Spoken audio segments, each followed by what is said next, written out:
Nope, sir. Yep. Very positive. Yep, I just did the only click I needed to do. Yeah, let's see how long it goes, okay? I'm available every day by email, phone call. You can always come in, too. Okay, I'll walk with you over there. You know, I know, but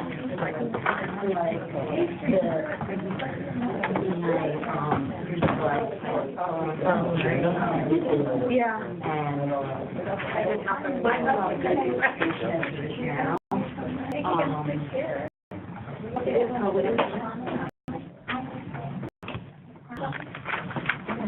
Well, she might be late. Saving it? Okay, that's what I thought. Yeah. Not sure. having the feeling to the Yeah. I was thinking when I was in there. I pulled it over. It's like, to go that way.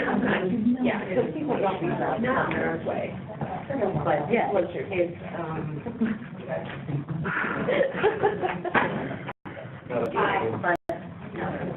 Yeah. All right, hello everyone. This is Sarah Duquette with Mendocino County. We're going to go ahead and kick off the meeting, and we'll start with roll call. they're all on the back table. Agenda's on the back table if anybody needs them. Okay. Alan Harris. Eric Gotcha. Here. Anna Perna. Brandon Wheeler. Corinne Howe. Present. Courtney Bailey. Kevin Jones. Here. Rita Burstad. Gavin McDonough. Hamilton. Present. Jay Brown. Jim Pachi. Jude Tillman. Julie Herrera. Yes. Ward. Marvin Levin. Lynn Headley. Monique Ramirez. Patrick Sellers. Hansberry. Cannon. Roger Wheeler. Ron Edwards. Present. Present on the phone. Thank you. Scott Ward. Susan Tibbin. Sorrell. Here. Diane Curry. Here. Nash Gonzalez. Here. Baron Hunt. Present. Michael Oliphant. Present. Trey Strickland. Here. Sarah Duquette. Here. Is there anyone on the phone who I missed? Anyone in the room who I didn't call? Good. All right, we'll move on to item number 2, review of the top issues and actions from the January 4th meeting. We'll start with Class K and where we are at with the board. Can you guys give an update? Yeah, so I'll go ahead and start, and then I'll defer to Mike for specifics. But at the last board meeting, we had an inquiry by the board when this was coming forward, and I believe it's either the 20th or 27th board meeting. 27th, so it'll be coming back to the board on the 27th. And at that point, we will go ahead and bring forth the recommendations to the board with any proposed modifications and changes to class. Yeah. Or anything else you want to add, Mike? I prepared a board summary and a memo for it, and county council's working on their part right now, and we'll be ready for that 27th meeting. And we do have the Class K opinion that the public was asking for. That's posted online on our website. So you can either check under news and meetings in the executive office or under planning and building for forms and handouts and access the opinion. Yeah, I have a question. This is Hannah. There's some confusion about whether currently and then after any amendment, as best as you can predict, under the cottage industry zoning code, a home occupation or cottage industry could use a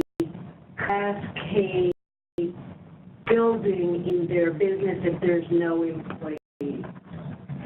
So I realize I just layered a bunch of Nope. confusing Clear. things. Okay, fabulous. Would you like me to? Yeah, because planning doesn't regulate that part. I understand. I just was looking at you because No, cottage industry zoning. And I'm glad that you broke it down, cottage industry. and Right. home. Yeah, Right. so this is Mike. We have planning issues Right. with these things, and we have the building Class K issues. Right. So we have two of them. I don't know about the cottage industry, but I don't know that it would be a problem with the home occupation. So for Yeah, home the Class K. occupation, you're doing it within your home, and, Yeah. and we've talked about that, and, you know, Class K, I think it works for other types of businesses. It does, and I don't see a conflict. Great. So as far as the cottage industry, usually that's within an accessory structure, and, depending if are we talking manufacturing, Hannah? No. Actually, what I'm specifically referring to for the moment, I'm sure there'll be other things that we'll have to eventually think about, including manufacturing. But, you know, I was thinking right now, and this is a little bit of context, in order for cultivators to get their state temporary distributor transporter license, they have to submit a premises diagram along with camera stuff, which I'm trying to get rid of, but that's for another topic. And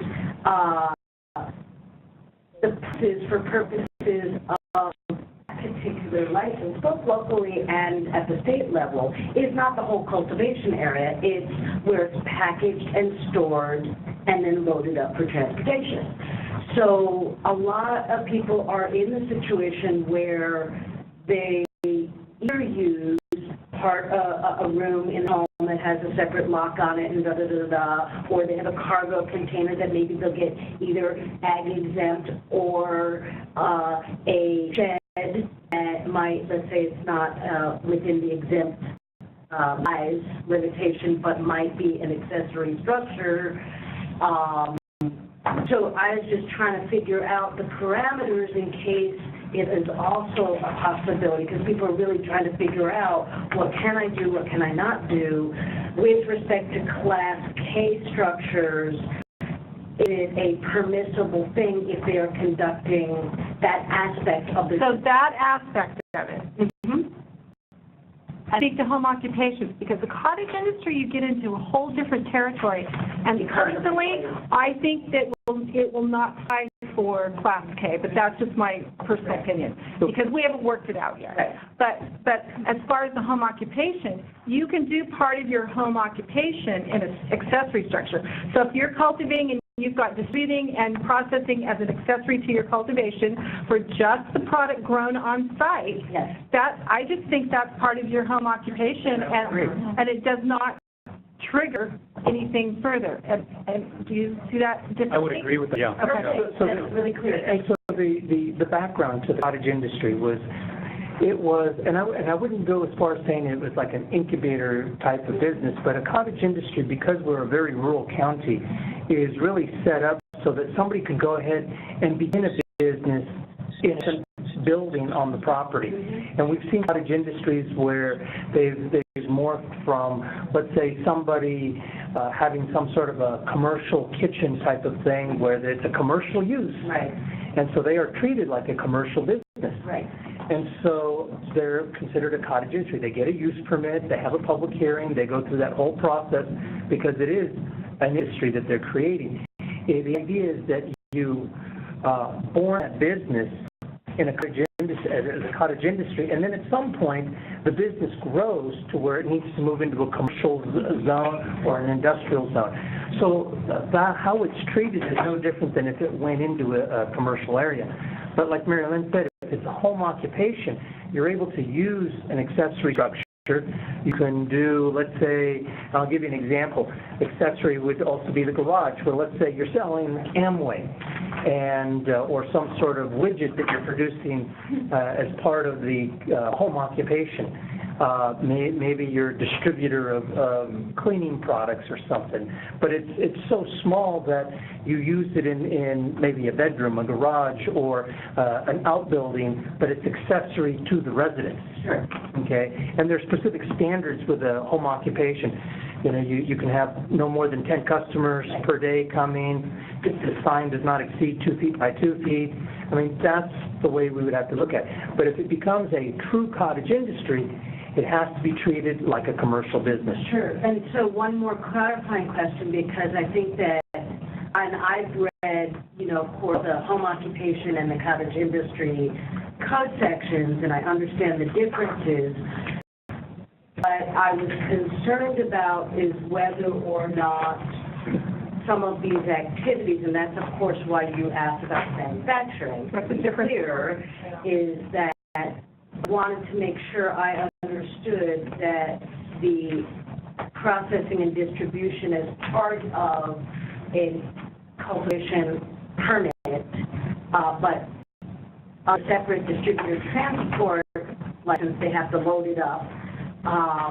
That would be considered a home occupation, and that's why I was asking, because I was afraid that there might be some concern about it being a home occupation, and that, of course, relates back to the issue that I brought up before the board about, and I know that we haven't resolved this yet, about whether or not there are going to be instances where home occupations can be applied to zoning where under the cultivation ordinance, a home is not required to be. So that's, and you understand my concern with that? I do. Okay, because we're going to have to come up with something totally. I totally understand, and for right now, I'm not trying to open up that whole list, because I know we're going to be dealing with it. Yeah.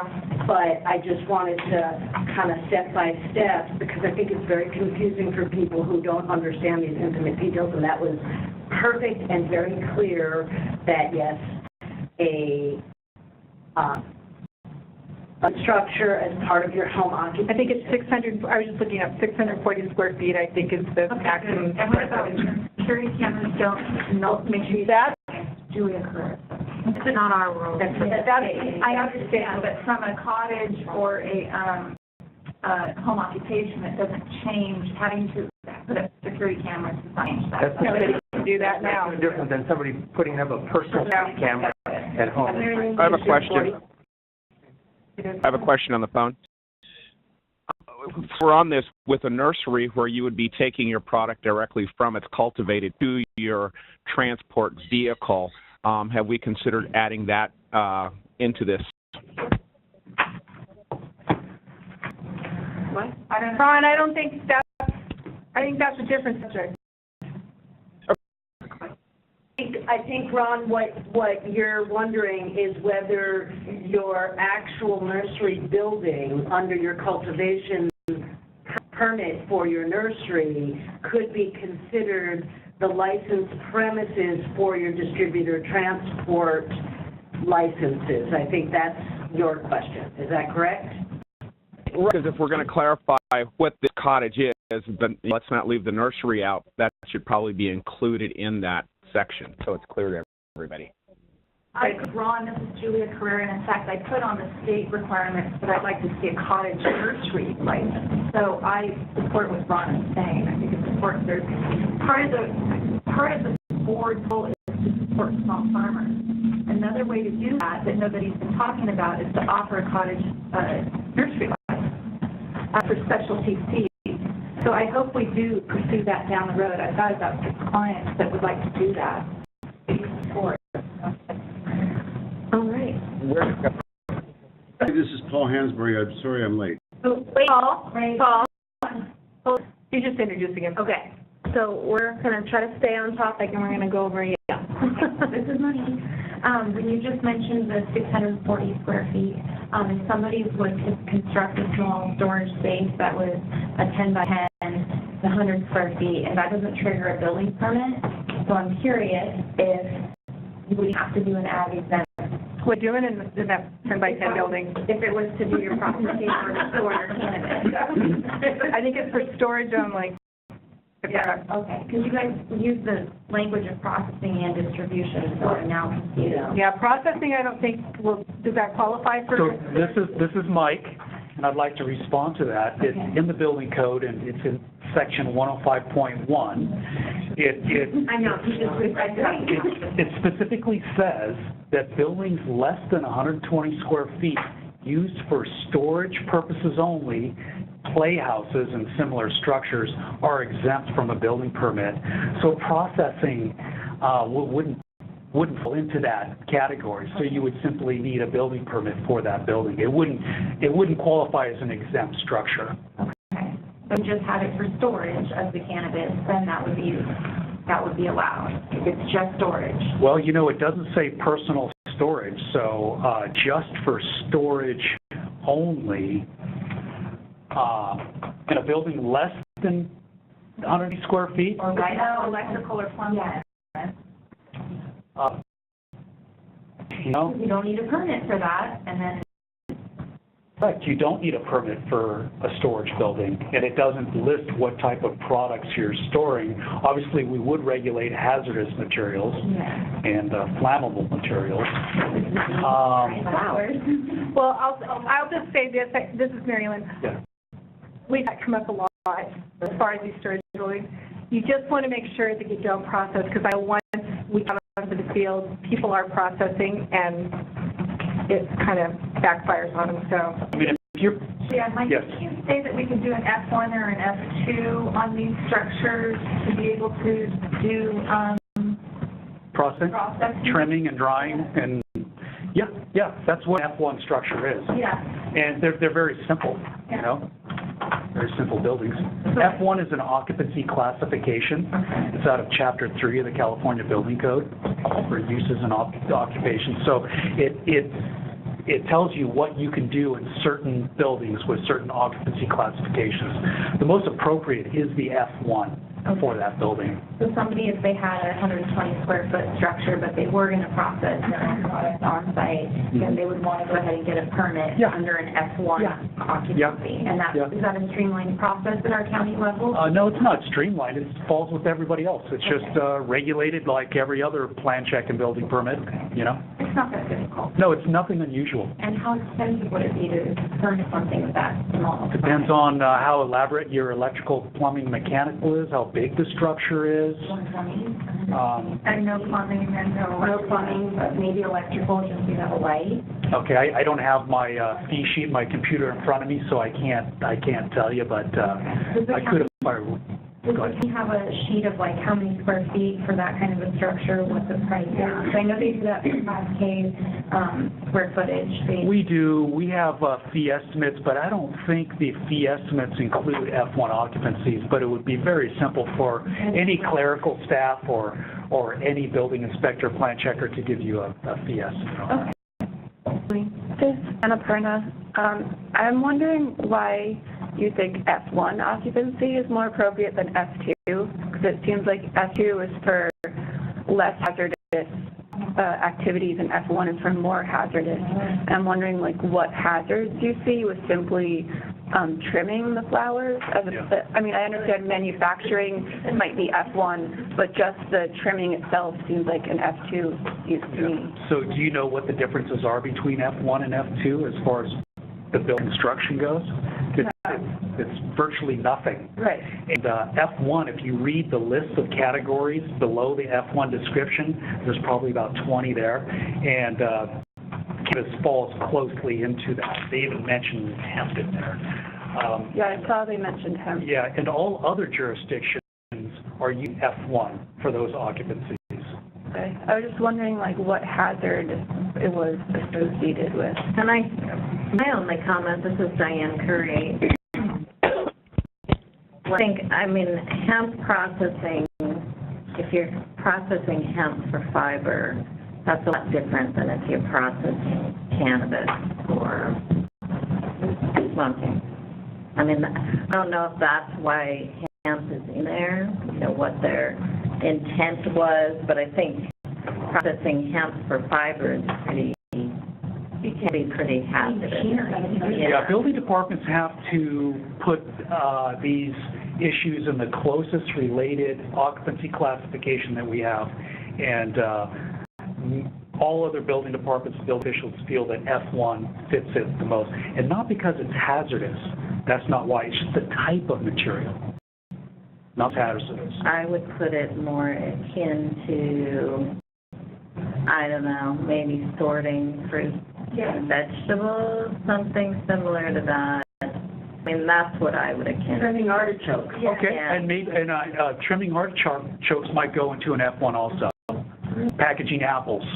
Okay, It's yeah, probably- that's that an F1. Yeah, yeah. Okay. Would S2, Mrs. Monique, would S2 count that, or you have to, are you saying the county wants you to do it for processing of your own cannabis on-site, no employees, you need F1? It's going to be an F1 occupancy. S2 Yes. is not an option. No, it doesn't need to be. Okay.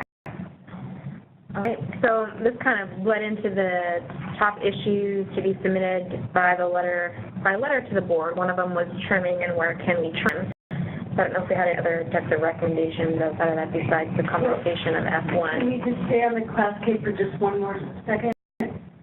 I just would like to counter, I'm sorry. I would like to know from staff's perspective whether there are any issues related specifically to cannabis businesses that fit in the Class K proposed amendment issues that we should discuss.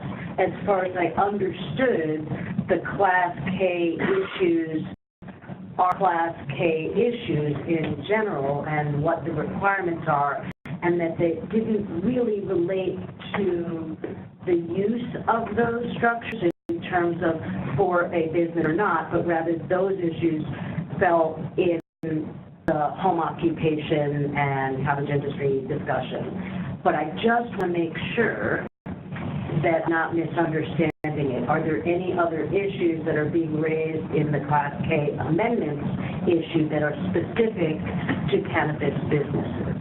This is Mike, and I'll respond to that. And no, there are not. And the reason is we have to remember Class K is something that Mendocino County chooses to title it. The correct title out of Title 25 of state law is limited rural density dwellings. So how does, So it's really about the home occupation overlay and whether or not for dwellings an activity is allowable from a planning perspective as opposed to the building requirements under Class K. I mean, you first have to meet that, but then as long as you fit within the planning use classification. So, we don't regulate Class K. No, I know that. We don't care building it, as long as the building department is happy with it. Right. Okay, I just wanted to make sure that I wasn't missing anything. Thank you very much. yeah, so did I clear that up with the limited density rural dwellings? Okay. Can I chime in? Paul? We're going down the agenda here. I am. Class K. First of all, is the language, as you revise the Class K, is the language giving the discretion to the building and flexibility, is that language being taken out? Number one. And number two, it seems to me that although it does say dwellings, that in the statute, in the Class K ordinance, it also includes accessory buildings. It specifically states appurtenant structures, which are associated structures that are associated with the dwelling. The first part of your question, did you say, what was the part of your question? Language. Yeah. Language that was, Changes, but there aren't changes yet. so in the Class K ordinance right now, there's a provision for latitude and discretion and common sense judgment. Is there any plan to take that language out? Oh, that'll still be left in there. I don't know. Common sense judgment is in that. Well, I don't know if I know, it scared me too. I'd like to comment. Oh, you're speaking in the vernacular. This is, you're generalizing, but the language of the ordinance isn't going to change that much. It's some specific fire issues that are going to change. Those are things that the board is going to vote on. Okay. No, I was very surprised to see that they actually did use the word common sense in an ordinance. It was... It's a dying breed. So just to loop Just remember, legal counsel's not done with it yet, so. to loop back around about the appurtenant structures, I just want to make sure that I'm not falling outside of what we just said before. Appurtenant structures and accessory structures to the main residence. Yeah. Right. And whatever use as long as It falls planning in and the home occupation. Perfect. All right. Thank you. Yeah.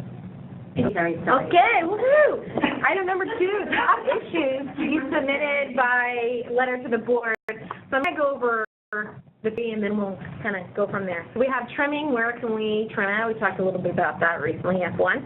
FAQs, which kind of relates to 2 items below, and land use issues, microbusiness, cottage, home occupation. So on the FAQs at the last meeting, Paul we would prepare a list of questions to submit to the planners, and Scott Ward would prepare like a draft FAQ to send out to the group to consider posting so we can get an update on those.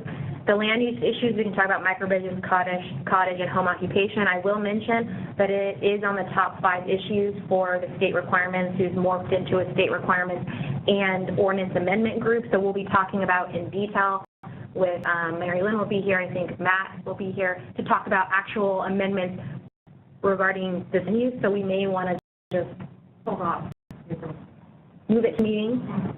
So from there, I don't know if we have an update on where the FAQs are at or what we're thinking in terms of reporting out to the board for this area. Paul, do you have an update? Well, I put there some questions regarding microbusiness, which is what I was asked to do. And I realize that there are issues in the next meeting for the state. But the things that I'm concerned about, or I think come up all the time when talking to other people about microbusinesses, is there a provision for medical microbusinesses instead of adult use? I know now... Can I have you first? If you do have a list of questions, please send it to Cass. Second, when we talk about microbusiness, do we want to hold off to the next meeting because there was specific direction that came out of our last board meeting regarding adding medical use and changing the definition of microbusiness and home occupation. So we will be covering that in depth in the next meeting. Adding adult use. In adult use. So, everybody Fine, I'll save it for the next meeting then. Or probably around for the next one. So Paul, were you preparing other questions besides related to microbusiness? No, as I understood it, I was just going to be asked, put together some questions about microbusiness. So I'll save it for the next meeting. So Scott's not here. We have not received any FAQs, but we can follow up with email with him to see if he's made any developments on the FAQs, and hopefully we can have that actual document to review in March. Anna? We can go back to the trimming for a moment. Sure. I feel like I've answered question. I understand the F1 occupancy, but what zoning can these F1 commercial structures be built in? Can, like a lot of the farms... If it's in conjunction with your cultivation, you can do it just about anywhere we can cultivate. So if it's with cultivation permit, it's an accessory to that. Regardless of the zoning. Okay. You're just doing that, and you're doing it in other people's crops, and it becomes more of a commercial type business, and then yeah. So it's around whether you're doing it for your own farm or whether you're also doing it for other farms. It's the distinction. Right. So if it's just for your farm, you can do it. You can build that building on your farm. Did you have wait, she had a question. Well, and I made an answer last week. I apologize. I was out at the board meeting. Was there any conversation last week regarding with the processing and accessory structures legislation? Yes. Somebody told me. Yes, after this meeting. You can do that. Now? No, you can do that for Williamson building. What they're going to do is sequester the commercial building out of the Williamson Act and general parcel. So it would be taxing the processing area at a commercial rate. It's, and the rest of it's already done that way. It's already done that way. But the people who haven't broken out, But, they're changing the language to, instead of just saying not eligible at all, if under the Williamson Act, you still, I think that. it's more convoluted because we also have to change the ag policies and procedures. So it's just, and are we talking, talking for us, and that's the, taking, I think, item 5 out. However, in further research, it requires more than just that. So, but it's, I think you already know the stuff, and that it's already, the buildings, no matter what business you have, a wine, whatever, those buildings that are within a Williamson Act contract, they're already separated out. They're taxed at a different rate than the growing of crops or whatever. So. It always happened that we brought forward, months ago, had to do with, the definition of what was considered to be qualifying. Right. Right. And that's our concern. It's not a qualifying. And No, she knows but that, as an accessory, you can still have the building associated. right, but The ordinance says that all accessory structures have to be secondary. that's bigger. This is a bigger conversation, and there's more. And it was, it was at the board. It seemed like it would be a very easy fix, and in researching further, it's not. So it's convoluted than we thought at the board. But the intent was exactly as you thought. Even if it might take a while and more convoluted to get there, the intent was to finish as you had requested.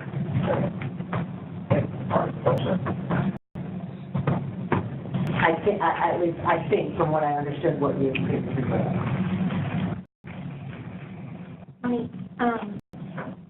Just lots of clarification on processing, because that's been the biggest topic, I think, trying to figure out where we can do that. And when you talk about home occupation, the use of an accessory structure, and giving examples, it could be a garage, a bedroom.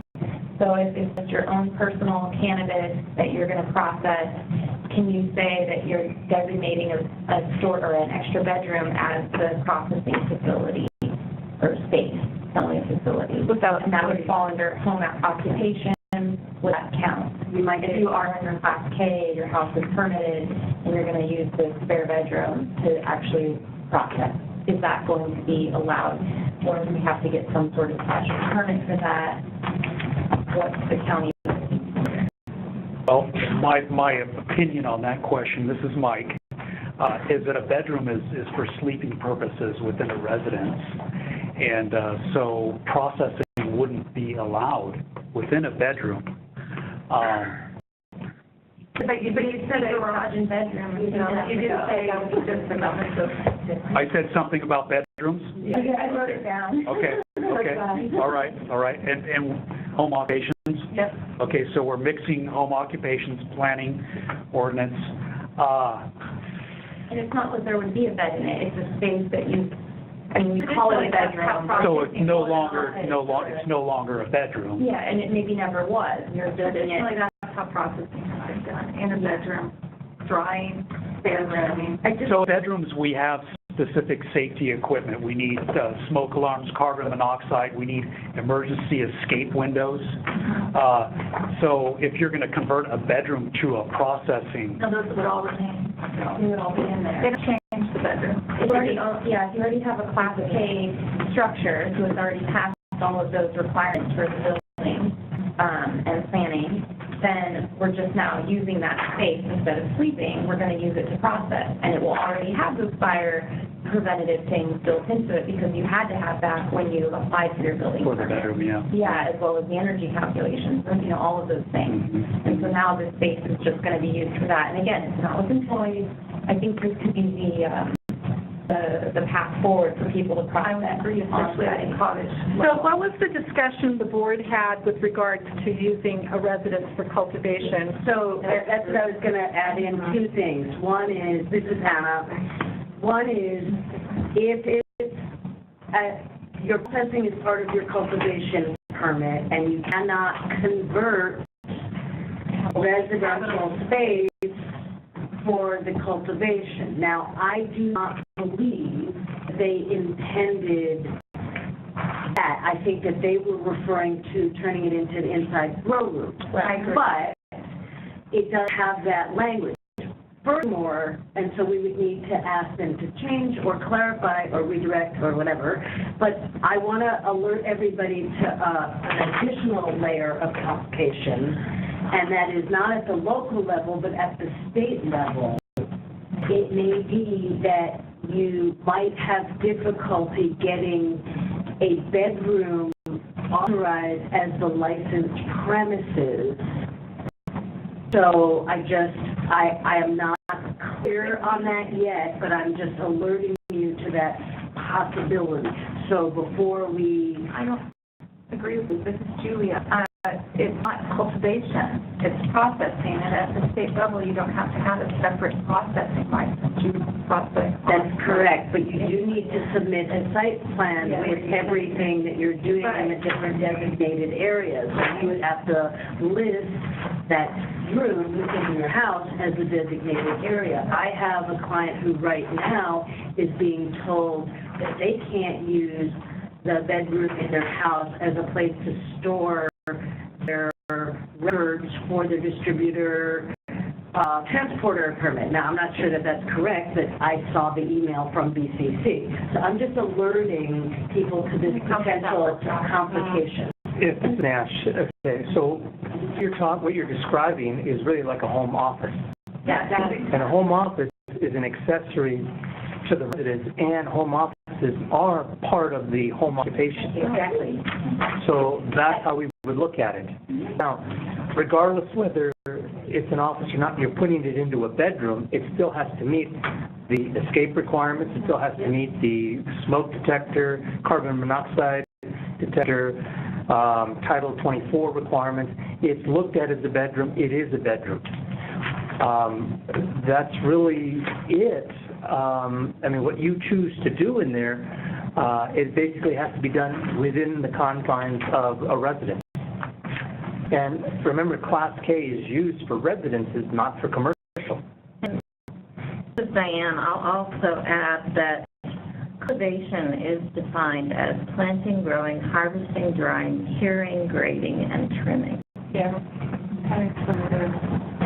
Yeah, and then if the state, if you like do something to fix it for us at the county level, but then it does nothing for us at the state level, then Hannah's point, we should look to what the state's requiring and then figure out how we can. I agree. I think we get caught up too much on our own local stuff, and it's like, well, we could say that's great, and then you mislead somebody when they get to the state I level. think at the state level, they're going to be, my understanding is, Hannah, and maybe you know something different than me, but my understanding is that they're going to be looking at the opportunity. They too want to protect small farmers. So, just going, I think because it's all brand new, you're going to get different answers from different people. That's what I had experienced in the last 2 weeks ago, and so, let's wait and see. I think they're going to get it. I couldn't agree more. I think that there's a lot of things that are going to be worked out. I just wanted to alert to the possibility that currently there might be an interpretation at the state level, which even if we're good at the local level could mess things up. So all I wanted was for everybody to not have to put in a lot of research time figuring something out, but it seems like we don't have to figure anything out anyway at the local level. We got that figured out. So we will track this issue at the state level, put our input in during this comment period, and hope for the best. This is Monique, and then in the meantime, you can just look to the ultimate solution would be to get a permitted structure under the S1 occupancy or SCS. Then that would allow you to process on-site. That's your best route to go with. Okay. Even though this is Corinne, even though the building itself is less than 120 square feet, it still requires S1 permit. Well, remember what that exemption for the 120 square foot building is for storage purposes. So it's A houses. how big it is. It doesn't how big it is, in small, I'm thinking small structures, I'm not thinking, make it big and get the same thing. But doesn't matter, square footage, right? Smaller than 120 square feet? Or what happens if it's larger than 120 square feet? And it's still eligible for the same F1? Oh, sure. Okay, is there a limit on how large that building could be for F1? Well, no, there's not, but once you The home have... occupation is 640, but F1 can be any size. Yeah, but the building code says once you have an F1 occupancy that's larger than 12,000 square feet, you then need fire sprinklers. I don't think that'll be enough. I didn't know that. Thank you, No, Mike. and that is important. That's very important to many people. Yeah, but So, yeah. And is F1, this is only considered a Class K? No, So it's no. a separate It's a thing? building code classification. What if you have a structure that you built under Class K, but now you want to switch it to F1 and change it? You would take out a building permit Yeah. to do an occupancy change. Okay, so you And don't you- have to take the structure on and rebuild it? No, you'd have some modifications that would have to be met. Okay. Yeah. And if you were coming in under amnesty under Class K, so you already built the structure under Class K, then you want to switch it to F1, is there a path forward for people in that situation? Yeah, we would honor that amnesty. Okay, Yeah. so we have until June. But with those modifications, wouldn't they need to be engineered? Yes, because it's a commercial That's the part structure. that I think Yeah. that you want. Right. Okay. All right, thank you for clarification. Moving forward, item number 3, is the group ready to report out to the board? So I think we still want to do this FAQ at the next meeting. After the FAQ is done, is that when you want to report to the board? Because we've already reported out for the cargo and ag exempt.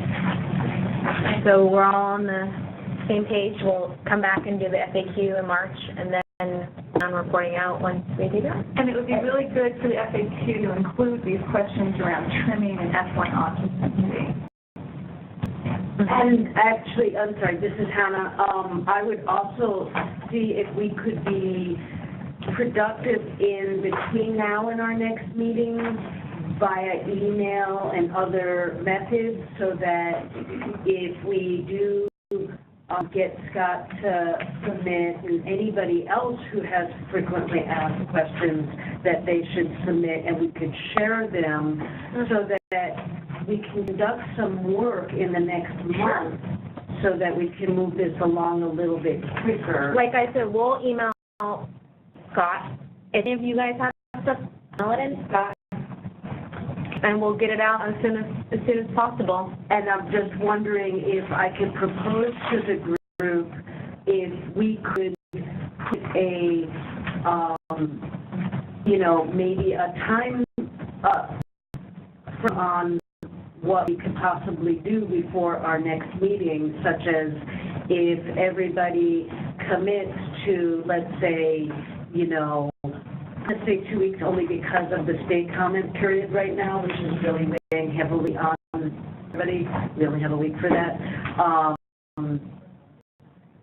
Submit their proposals for frequently asked questions, and if it's possible for staff to just go ahead and forward them, even in that imperfect form, to everybody, then everybody can take maybe the next week to look at them and try to refine them. I don't know if that's possible. Sure. So this is what I propose. Today is February 1st. So how about you have till Valentine's Day?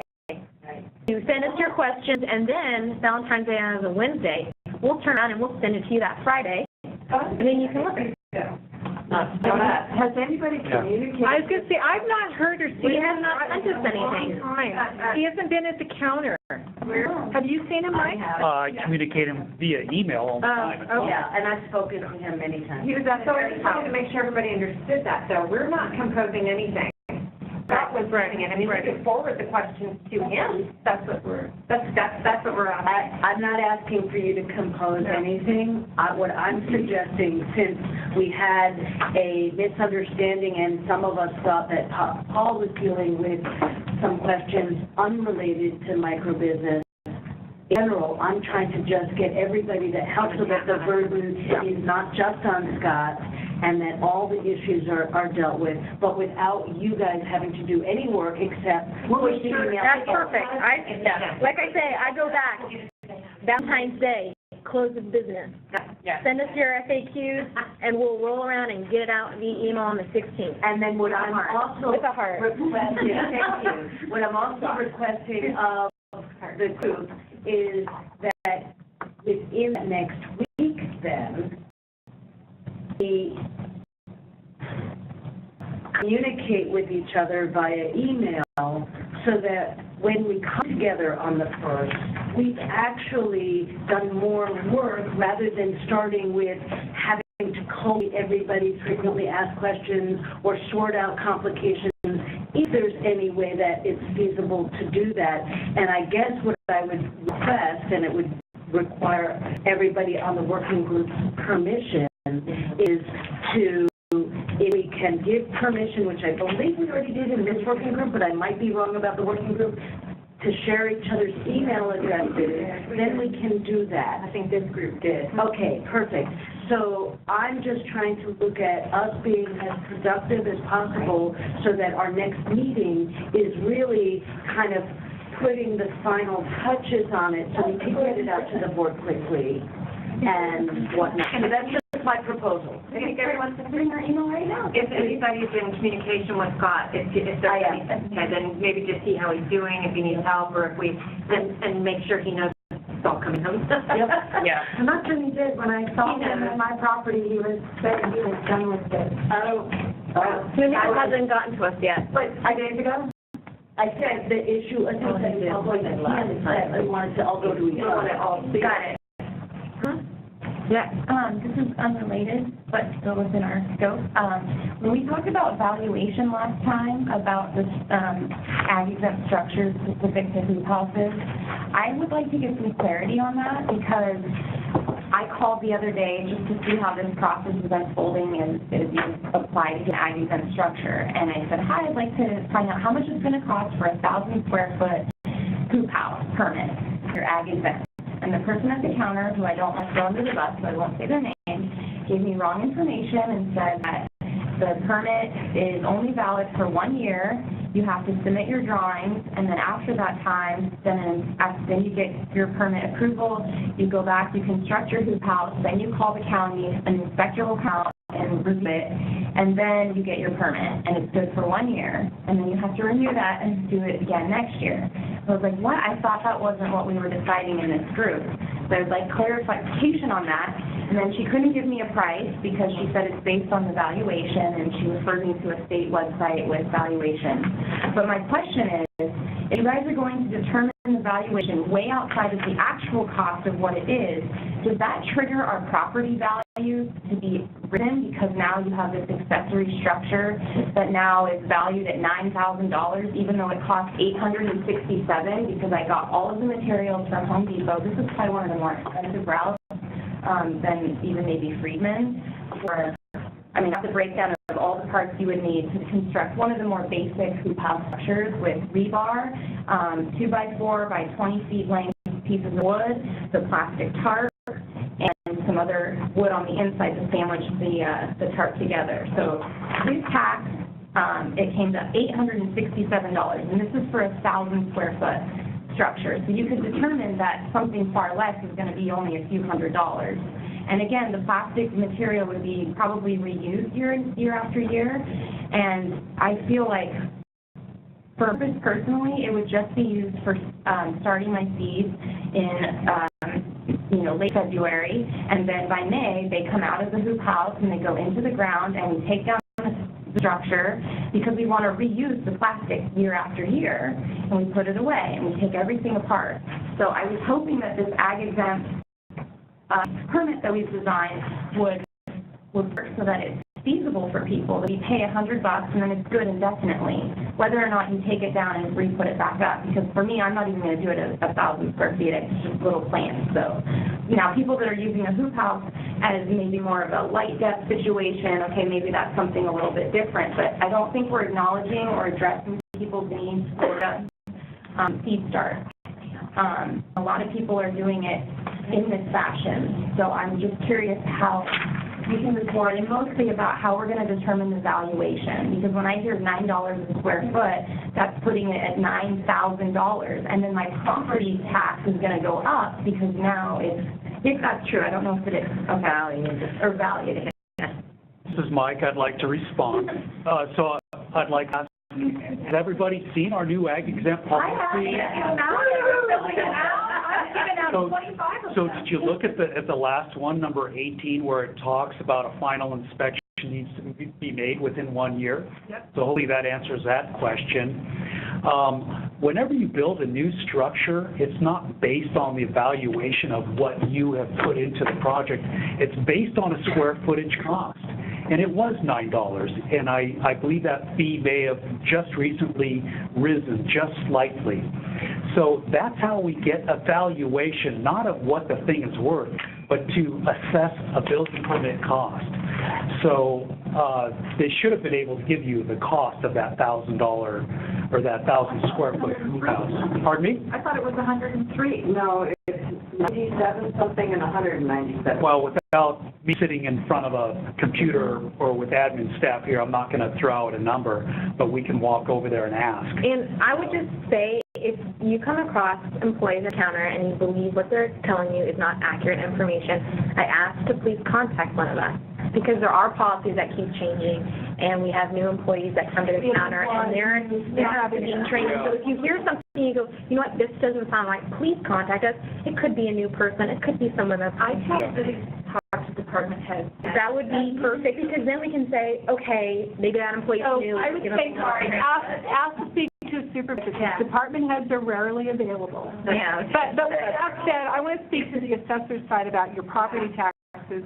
You need to talk directly to the assessor's office, and Corinne, maybe you've done that? I've done that, and the person who I spoke to that day who was fielding phone calls said that, oh, no, we don't get that information from building and planning, and so it doesn't affect your property valuation. And I'm thinking, why do we collect it? They get a copy of the building permit, and it has the valuation on there, so they do get that. But I would speak to you directly or to the appraiser that goes to your property. There's appraisers signed to every piece of property in the county. You want to speak directly to your appraiser. And they can pull your parcel card, and you can speak directly to him and say, how will you value this new structure that I'm building? But you guys know the information that you have sent them, correct? Who collected it? Yeah. It's a copy of the building. Yeah. They get the structural evaluation. Right. So you send They get a copy of the plan. Yes. Correct? Yes. Okay. Well, this fellow said, oh, no, we never get them. But that's what you think. If you hear something weird, we don't hear. But here, and that's part of the FAQs. We can have if you're concerned about this, please contact the supervisor, because you guys probably know we cycle through employees. People change, move different departments. Answering the phone are not necessarily the most technically versed in the subject. So there are times when, I'm just saying, because our front office person answering the phone is not going to know anything about cannabis. That's just because she just answers the phone and directs calls. Now, I know that at planning that's a little bit different, but again, or even at the assessor clerk recorder. From an assessed valuation standpoint, they do have those appraisers that go out and do this. You want to talk to your appraiser. I wouldn't ask the person at the front. But that's only half of the issue. The first half of the issue is how much is the building permit going to cost? I bet it was 103. There's no set fee. It's based on square footage. $9 a square foot. Well, it was. We will have to look at our new fee schedule and see what it is right now. But this Corinne, and Mo's point is being somehow buried, because the value of the structure and the material and its temporariness of a hoop house is so far below what the county is applying as a structural value. So you're never charging for the permit. It's not just charging for the price of the permit, but for the value of a structure that is so temporary and inexpensive, how can we get the evaluation to be more in line with the actual cost of structure? So this is Mike, and that valuation table was not created by Mendocino County. It was created by the International Code Council of America. This valuation table is used in every building department in every city and county in the United States. But if you were putting up a 1,000 square foot little house, it's a lot different than putting up a hoop house. So for instance, you would have, this is Mike, have a valuation of $116 a square foot for your little house. For a garage, you would be charged $26.42 a square foot. For a hoop house, it would be $9. And I would understand what the code says, but I don't understand why there isn't some kind of logical understanding and more flexibility. I'm just gonna We can change it. question right here. If we wanted to do anything different from the Standard Code Council, that has to be a decision by the Board of Supervisors, correct? So if you want to keep our hoop house, I think we know what we should add to our recommendation. And so, Then no longer go by American Code Council for hoop houses, and the board can make that determination. So I would suggest we add that as a recommendation when we report out, to say, for this instance, we don't want to go with the Code Council of America. and so this is Mike, and believe me, the home builders would say, well, we don't want to pay that much to build our houses. Cannabis farm, we don't want to pay that much for hoop houses. We're talking apples and oranges here. We're talking about $800. Yeah, we're not talking about. But you're not taking into consideration labor. You got to take that into consideration also. It doesn't matter if you're doing it yourself. And I would just put in is, you know, at times we have these policies and we're processing building permits from a whole plethora of different types of industries. So when things come like this, and if the board wants to an exception to the rule, they can choose to do that, or they can choose not to do that. So I think what you ask is them to do an exception from the rule for hoop houses and see if I'm on the exception committee on the 9th, so I will bring it up. And I don't think it's specific to cannabis, though. I think it's for the building, it's building fees, not cannabis related. But this is Hannah, and I just wonder, and this does not address the need to halfway forward to change that if we can, but I'm wondering, in a situation where it is truly a temporary structure, isn't there an exception or need for a building permit if it's only used within a certain number of weeks or something like that? Most Well, the tent. Maybe I'll just get a little closer. Go ahead, sorry, go ahead. This is Mike. Tents are regulated in the fire code also, okay? Tents have square footage regulations, they have flammability requirements. So, Not a permit. Welcome to California. It's not a building permit, though. It's they're clearance from a fire marshal, not a building permit. So all. No, that's incorrect. It's regulated in the California. Yes, you do. Certain size tents used for certain purposes, but let's not stray. Sure. No, let's go back to Hoop houses. Yes. Hoop houses. People using hoop houses, they're leaving them up all year long. Now, they might be taking that material down. That's fine. They take material down, they leave the skeleton up because they don't want to hassle with that. So take the material down if you want to save it, but the structure is not temporary. It's But that's everything what is I'm there. asking, is if it would be a difference for you, until this other issue gets dealt with, which might take a little bit longer, would it be a difference for you if they're taking, because really, we're talking in Monique's case, rebar, flexible tubing, the plastic over it, and that's it. And so if every year she takes down the plastic tubing, it takes out the rebar, and she takes off the plastic, and it's gone after X period of time, would that not require, I'm sorry to speak in a double English, a building permit, and maybe then therefore it doesn't address the larger issue of valuation, but might address this particular temporary use, genuinely temporary use. If I can, Ms. Nash, building permits and uses and occupancy are all looked at by the International Code Council. And what they're trying to do is to standardize everything as much as possible, temporary or not temporary. You now start creating these subcategories that are not recognized by the Code Council. And so all these groups look at is they look at everything for safety. They look at everything for enforcement. And you really get into what we call an enforcement nightmare. It says it's going to be temporary, but maybe left up all year round. So whatever you treat one person, you got to treat everybody. Sure. So I think what we're getting into is we're trying to create something that isn't really there by the code. I guess that's where I was misunderstanding, because I thought that there was at some point a discussion of truly temporary.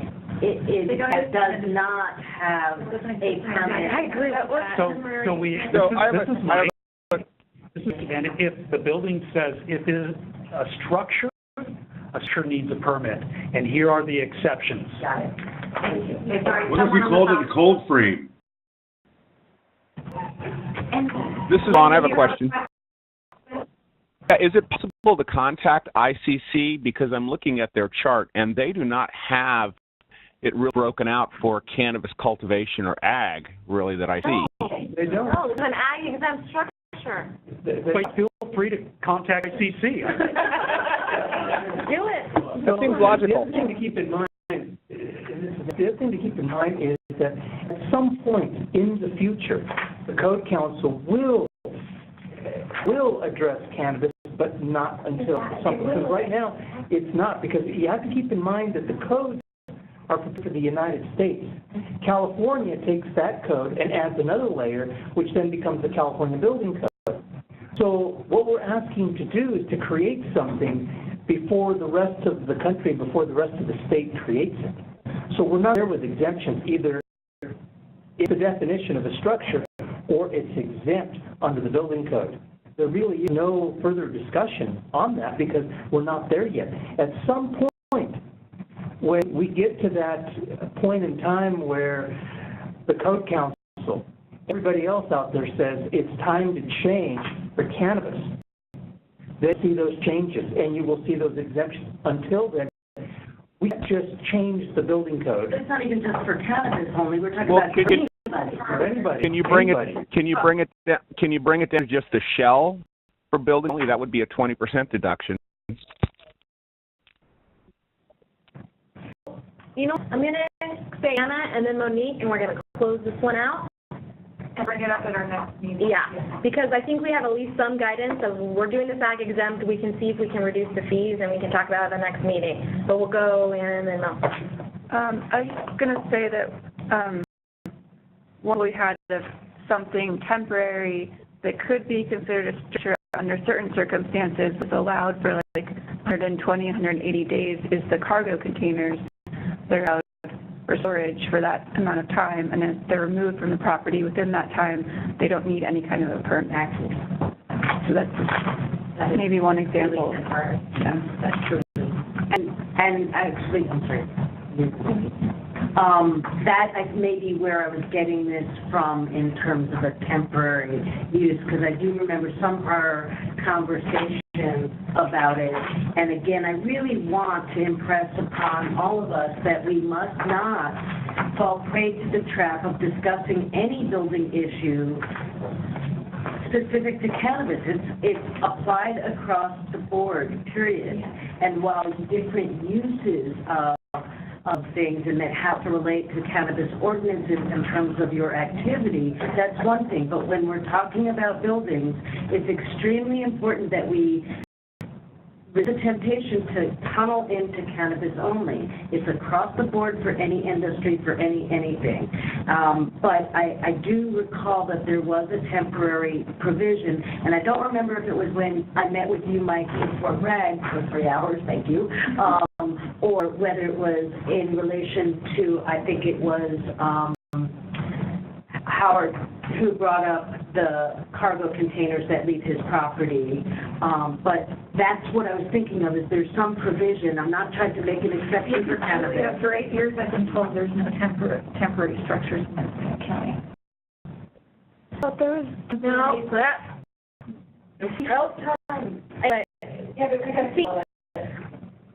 so I'm hearing multiple issues here. We have issue fees for hoop houses, and then we need to talk about whether a hoop house can be under this 180-day category, 180-day temporary category. So I'm going to give Mike, do you have any clarity that you want to add in terms of the conversation you and Hannah had, or no?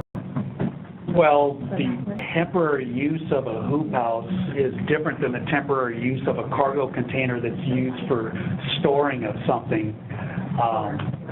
And I'm not talking about cannabis. I'm talking about a hoop house that's used for growing of tomatoes or lettuce.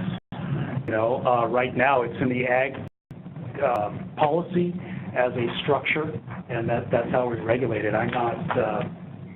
I don't see how it fits into a temporary issue, because they're going to use it year after year.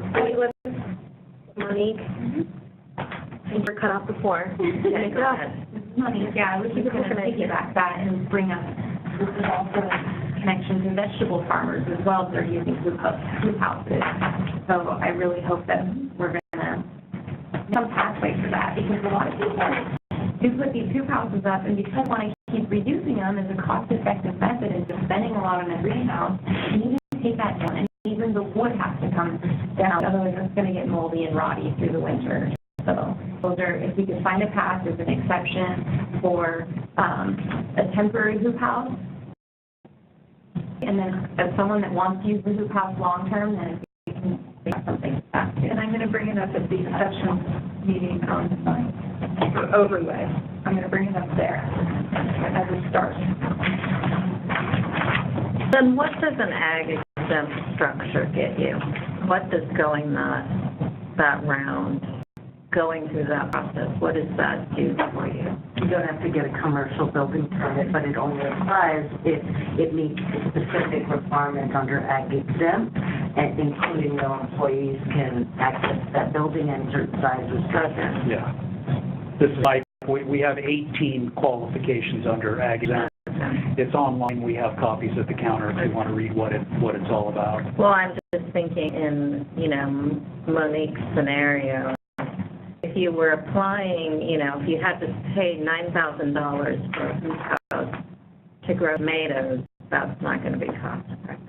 Nobody is ever going to have to pay $9,000 for a hoop house. Exactly. You said it was. No, that's. No. That's just merely to assess a building permit cost. And then the percentage of the valuation determines the cost. That's right. Say Exactly. that in no way does a hoop house cost that much. Why are you creating a building permit cost based on something that isn't real? Well, it's the same reason why when the assessor came out to my house and I built my garage, I said, there's no way it cost me that much to build my garage. Here's my receipts. He says, well, But a garage is a different structure, Mike. What we're talking about is nothing he has control over. Yeah. So again, this would be something we would take to the board, for the board to then decide if there's going to be. This is Ron. Yeah. There you go. Ron, or what is the difference for the shell-only buildings? The shell-only building. Well, I think that would be a hoop house without anything on it, wouldn't it? Wow. There's a deduction for that. What would we, I'll let them answer. This is Mike. Typically, a shell-only building is a building without the infrastructure in it yet, the electrical, plumbing, mechanical, and bathrooms and offices. It allows a builder to get building sooner. So we have those going for commercial construction because they need to get going to break ground. And so that's phase one. Phase two would be the infrastructure inside the building. That's a shell-only building. And a good example is, let's say Costco, as it's going up. They use tilt-up concrete walls, and they'll pour the foundation and tilt the walls, but they won't put in the electrical, the water, the plumbing, any of that. That comes in afterwards. So that allows for the shell to be built, so they start working on the inside. And that's where you get the 20% off of the shell-only permit, because they come back and pull an additional permit for all the infrastructure. I just thought that'd be a clear way to do this without changing the code. Why? Yeah. Okay. All right. So on the recap here, we have FAQs that we'll bring back, and we're also going to bring back for recommendation exemption for cost versus absence. Those are the two things I have on my list. But what is the process that we're engaging for the recommendation for the exemption in valuation or not following the international valuation procedure, whatever? So what I would suggest is we have an item on our next March 1st, and we outline what it is, and when we go to the board for the FAQ, it's just in a memo style, just like we did other groups, and say, our memo is here's FAQs, and we want this stuff, and we want you to consider X, and put it in a kind of a memo form would be my suggestion. I think we've done that. We've done that from other groups. Is it possible in preparation for being able to be effective with our time at the next meeting, since we're given just a limited amount of time, that, Mike, is it possible for you to email us where we need to look up the International Code Council information so that we can refer to it properly? We're asking whether whether the board wants to direct deviating from it for this particular thing. This is Mike. So what you need to do is look up icc.safe. I'll post it on Facebook. Is there a particular area of that you can direct us to concerning this specific issue, meaning the allowability of a local jurisdiction to deviate from it, or whether it's required that we follow it, because I'm sure that Matt Grodowski will have that question. And then secondly, are we directed to a particular provision that we're asking them to deviate from? And I don't know, I just never looked at it, so I don't know. I encourage you to go to their website, and it's packed full of links and information, icc.safe. Thank you. There's no other tips to narrow it down? Well, that's the website. I mean, I use it a lot for certification in education. I go to that category. I'm just wondering what to narrow down where I'm looking, because I appreciate your breadth of knowledge in all of this, but we're trying to look at this for a very limited purpose and not just trying to be effective. I think if you get stuck, you can click on contact us for more info and leave them an email. Maybe try that. And do you personally have any information as to whether or not a county, a local jurisdiction is allowed to deviate, or is there some place that we should investigate that issue preliminarily? With the board of supervisors' permission.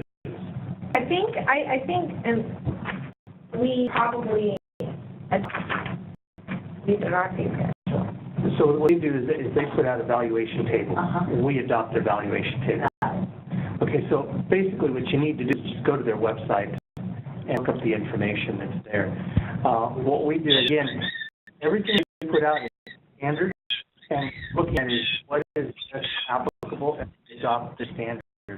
But as far as you know, there's no prohibition for asking. I don't know of anybody that does that.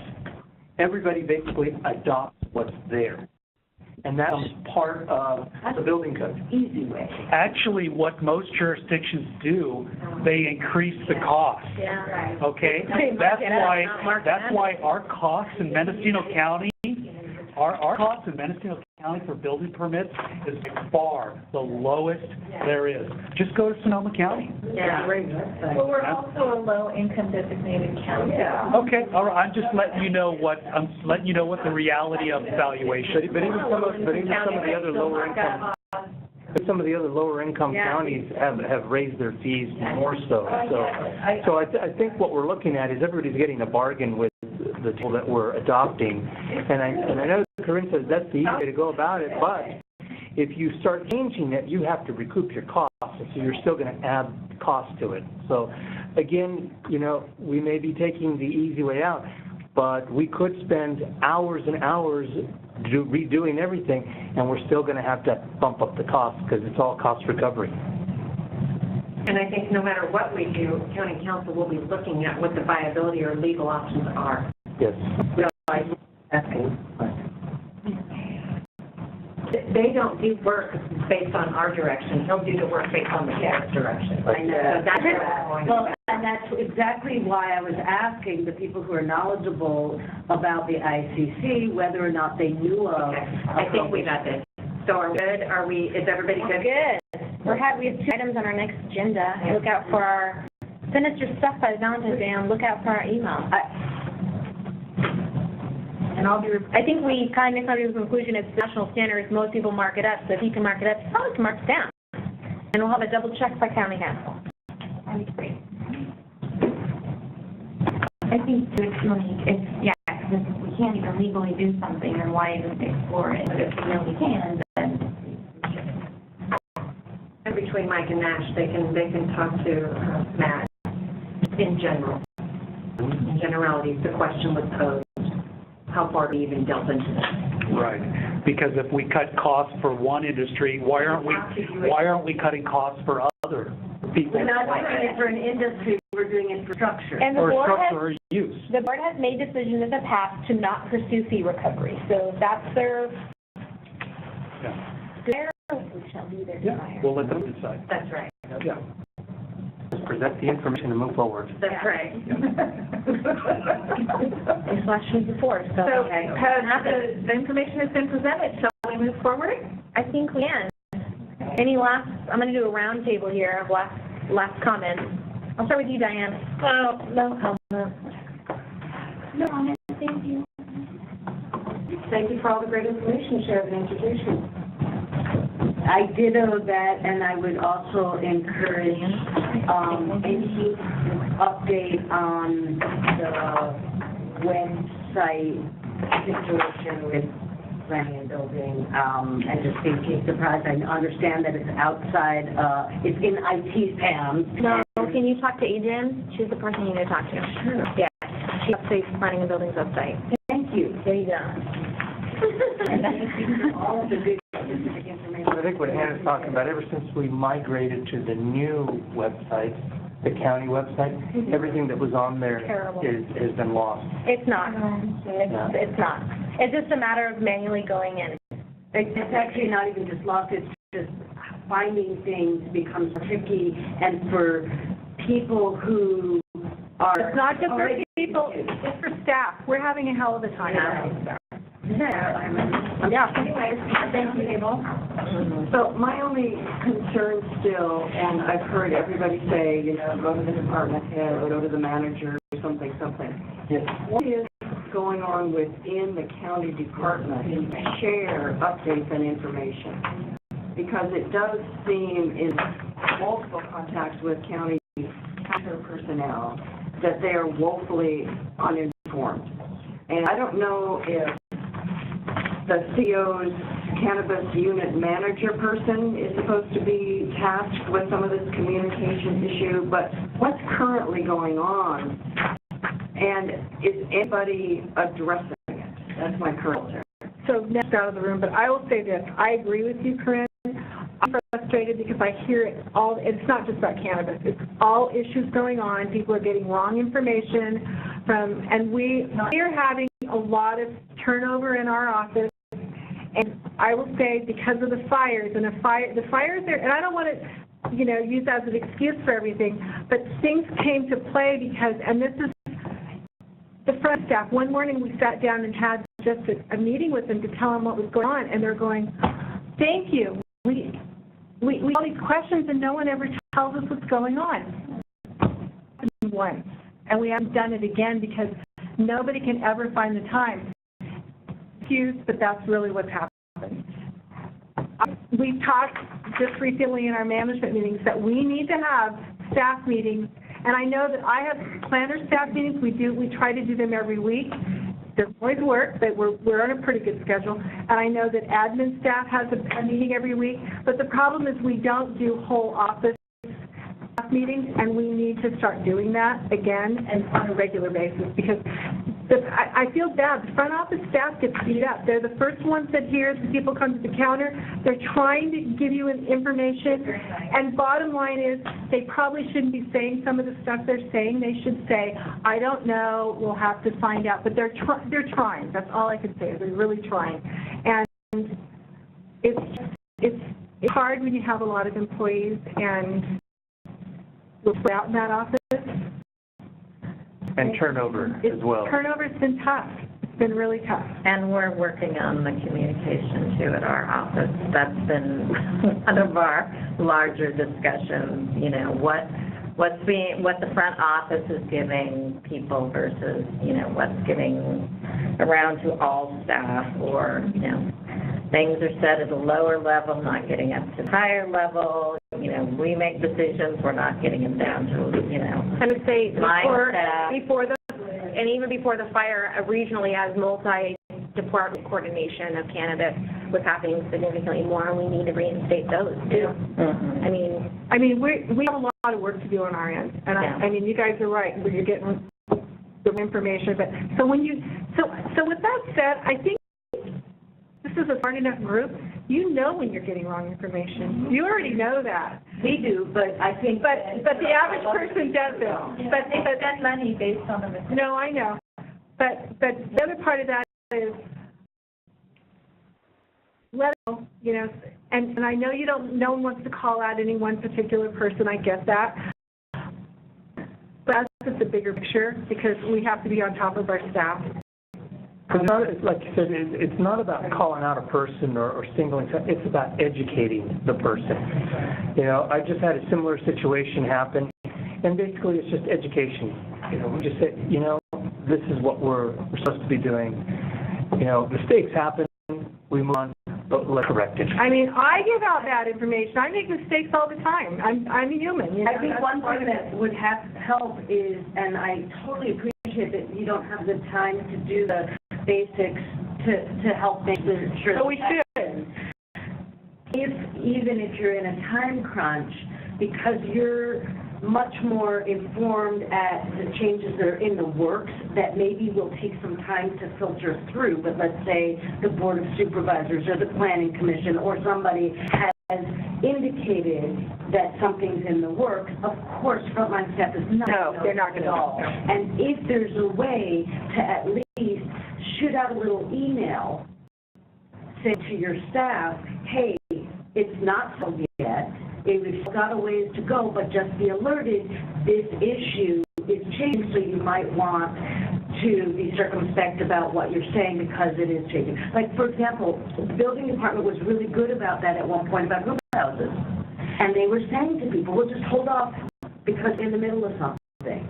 So if more of that can happen, because obviously it takes a while, whether it's because you don't have time or because it's in process or whatever, but if kind of on a regular basis you could alert your frontline staff to the issues that are either being discussed internally or going through a longer process, then they'll know at the counter that, oh, we better just say, look, we don't like saying we don't know yet, because I know that they want to be helpful and they want to say something, but then they're at least not getting caught in a situation where people are basing their livelihood and their decisions on what's being told to them, and we don't want that either. So that's just a What I suggestion. say on the field is, this is the current law, but there's discussion going on, and I don't think it's going to stay exactly this way.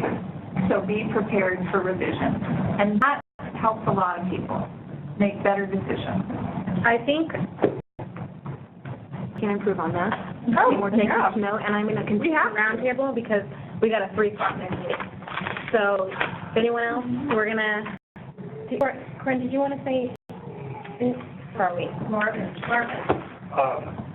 One small issue that I probably shouldn't bring up, because, But do it anyway. we're putting up like 10 or 20 of these hoop houses.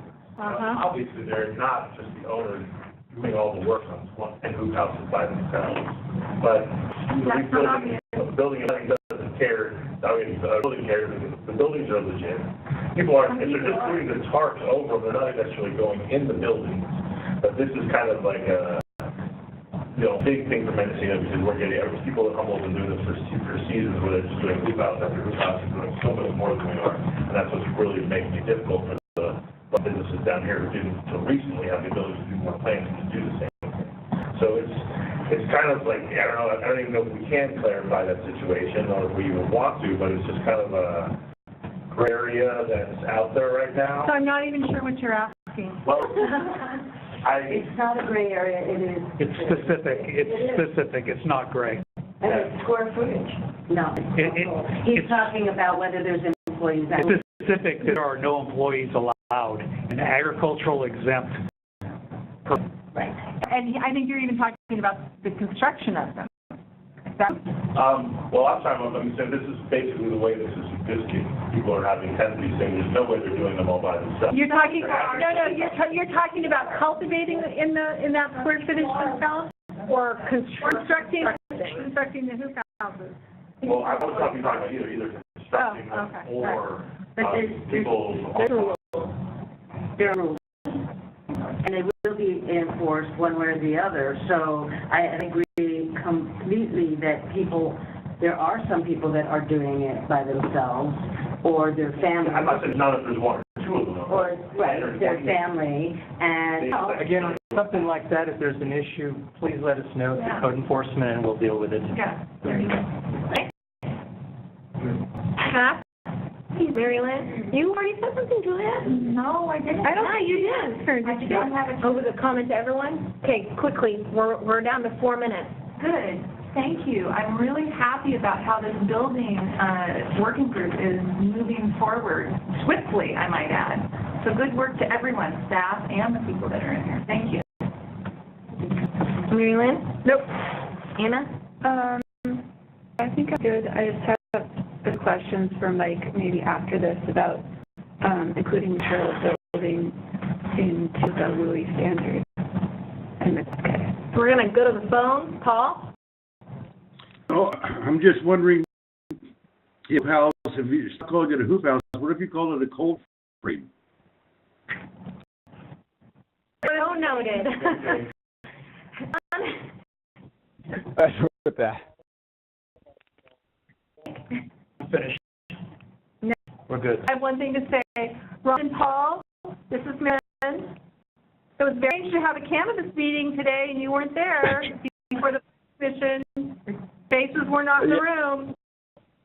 I'm very busy on another cannabis matter. Can I ask a question? I'm so sorry, but we have 2 minutes left. 2 minutes for environmental health and whether there's been any progress in the compost toilet lamp issue. And I know that that's on another track, but it reminded me when you were talking about the ecological standards. The water board is pushing us really hard to get our land back to them before their board. There's no way the compost toilet issue can be on it before we go back to the board, because kind of like what Nash said about the cart before the horse sold it, there's no standards or anything statewide that push the compost toilet to move forward. There's going to be, we're going to Open up a Pandora's box. Work with the water board to make sure that it's okay with them. We don't want to get stuck in tier 1 period of time because we need our lamp to be in effect. So, do you know how did Western Sonoma do with the pilot projects that they have going on there? There's an ecological center that's Occidental Arts and Ecology. Occidental Arts and Ecology. I think that's it. That are pilot projects and doing it, and because I don't think that it's really reinventing the wheel. I totally appreciate what you're saying about not wanting to move forward with their lamp and not getting stuck in heavy-duty moderate stuff, but I think that there's already examples of it pushing forward. Yeah, I thought we were talking about classifying the compost toilets as on-site waste treatment systems, which already exist as a thing. On that note, we have our first member for our next meeting, so we're going to call it a day. Right? So you have 1 minute to do anything before the next one. So, so the next meeting will be March 1st. Hannah? Yes. So it's definitely on Marlene's radar. Our manager, someone that wants to. Oh, hi.